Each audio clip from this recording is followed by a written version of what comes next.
Хэл үзүүлээч гэж орж үзүүлэхгүй шүү дээ. Үзүүлэхгүй шүү дээ. Үзүүл ямар ч арга байхгүй шүү дээ. Итгэхгүй шүү дээ. Ер нь бол энэ анх бол орлогоо нотлоо хөтлж чадахгүй бол аялаа өгдөг асуудлыг сүүлдээ бараг нөгөө MCS-ийн захиалгаар юм болчлоо. Хоодгаавын юм жагсаал цуглаан зохион байгуулалт явуулж байна. Та энийг бас яг нь ер нь бол би хэлээд байгаа шүү дээ. Баяраа өөрөө л унсан гэх тээ.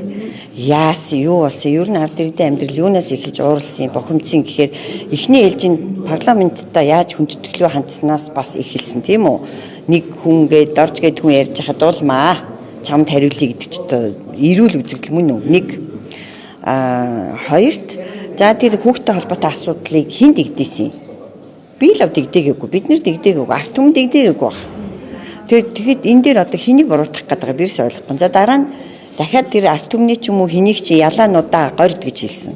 Эний чинь бас өмнөөс нь өөр хүн хэлээгүй шүү дээ. Эсвэл энэ хүний өмнөөс ингээд амаар нь өөр хүмүүс яриад идэг хэсгийг би мэдэхгүй. Тэр өөрөө очсон байхгүй юу? Ерөөсө баяраа өөрөө л очсон. Энэ нь өөрөө энэ их үнийн дарамтанд өртсөн, энэ их татварын дарамтанд өртсөн ард иргэдийн дургуутал бухимдал маш их хүрэж шít.